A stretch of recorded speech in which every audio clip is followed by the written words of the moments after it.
guys, Coach Melanson here, the Ground Marshal, with the Jet Setter, carrying 3 bags. Jet lag. 10-8. So what we're going to do today is we're going to do some work from the shoulder pin guard system. I got tons of requests for this. I've done some videos already, but the real secret to the shoulder pin is not only the grip, but it's also how you set it up. You want to make your life easy as possible. First thing you want to learn is the grip. Now, S grips are fine, gables are okay for this, but the 3-finger grip rules all when it comes to shoulder pin. The only time I would use a 3-finger grip is when I'm trying to create pressure where my elbows have to pass each other. So if I'm locked tight and I want to crank, if I do a gable and I crank like this, my hands come apart.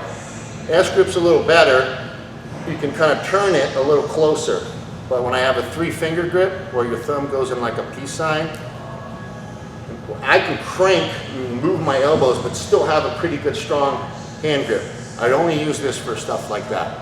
If I'm going to hug a guy, I just hug him. But when I want to create that pressure with my elbows, to crank pain down on the AC joint, I use the 3-finger grip. Okay? Now, what I like to do is, instead of trying to tie a guy up, force the arm to the mat, and then go to this, it's too much work and you can the guy can stall you out. What I do is I try to get them to want to put their arm behind me. I want to make sure I get an angle.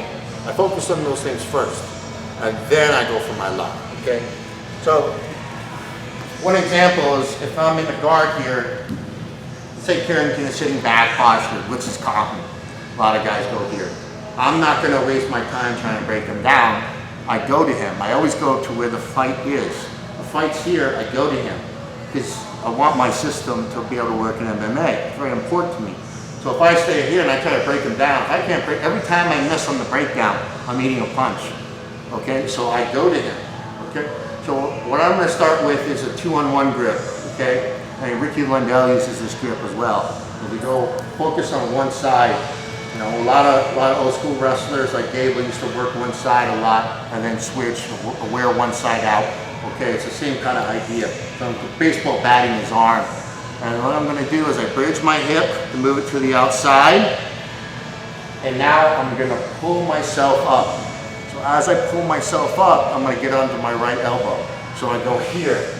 Now as I get to here, I let go with my right arm and I'm going to open my guard. Put my left foot on the mat. And I'm going to curl with my right leg and I'm going to sit on his right leg. Here. Now, you see how close I am?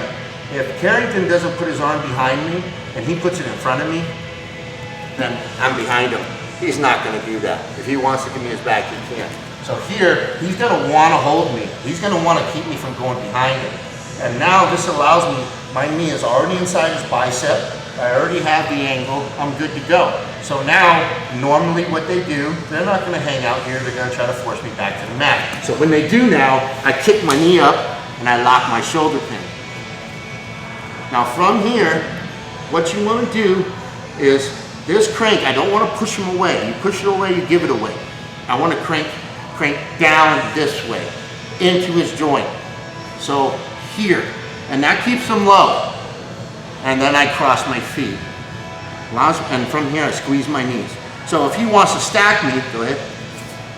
You don't want to stack me too much. It just keeps me in position. I don't push him away, don't give it away. Lock him in. Now I'm in. Now for me, I love my kneel knot. It works great for me. It's up to you if you want to go to it. But from this pressure now, I will unlock my feet and I go higher up on his shoulder and I get my hand inside. Okay? So when I do this, I'm starting to go for my attack. So I go here, and now from this position, my hand turns palm facing towards the camera, basically. And I go under his chin. And then I run it up. From here, I grab my own shin, I grab my own forearm, and I squeeze. And that's that. So from this shoulder pin, crank, deep, roll, lock. Really nasty and very hard to get out of. Okay, arm okay? Yeah, it's good. So, It's not. 3-finger grip. So here, my left 3 fingers, squeeze, high, up, lock, squeeze. Now, in time, when you get good at this, you're gonna skip steps. So I skip steps here because I'm pretty comfortable with it. So what I do is I get my 2-on-1, go to the outside, come up, put myself on the hip, but now I'll pull myself down and I'm gonna go straight for the kneel knot. So as I go here, my left knee is gonna go high up his back as I bring myself down. So I'm gonna go high up his back and I'm gonna go straight for the lock. Here, and lock. And then now I'm set. If he starts fighting me with this arm, I'll just bring this over. That way, if it doesn't work, I can start pulling him in for my choke, okay?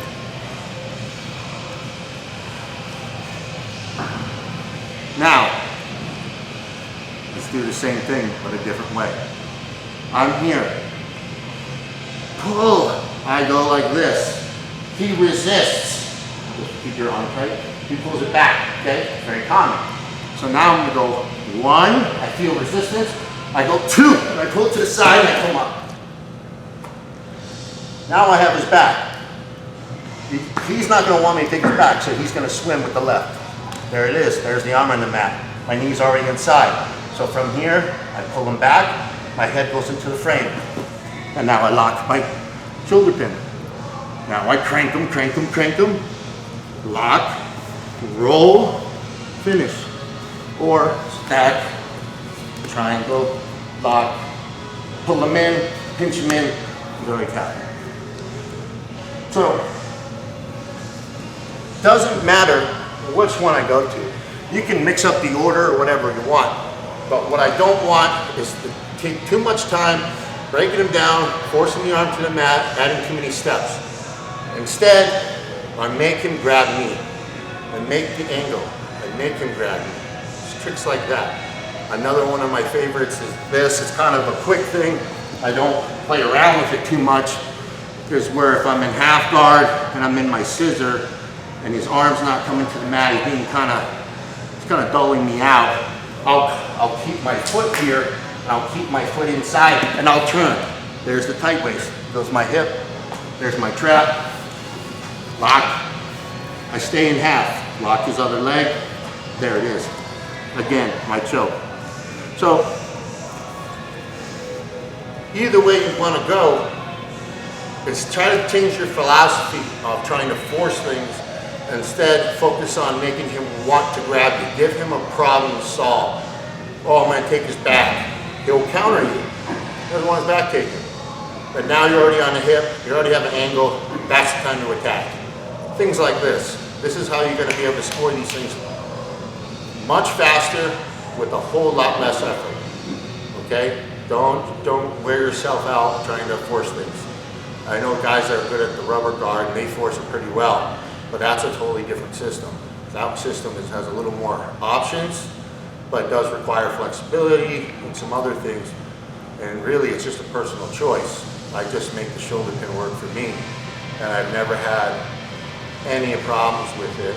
You know, as long as you create that downward pressure into the AC joint and not create pressure to the face. You create pressure to the face, they'll do that body escape all day long. Go pressure into the joint, they stay stable for you to attack. It's really that. That's what it is. So play around with it. It takes some work, but once you get it down, I think you guys won't do anything else. You'll love it. Okay? So good work trying that. If not, buy my book, Mastering Triangle Chokes. Guys, I have a whole section on the shoulder pin, and you guys can see everything I do with it there. All right? Thanks. Yeah. Shanae. All right. Take care, guys. Peace. Best of luck.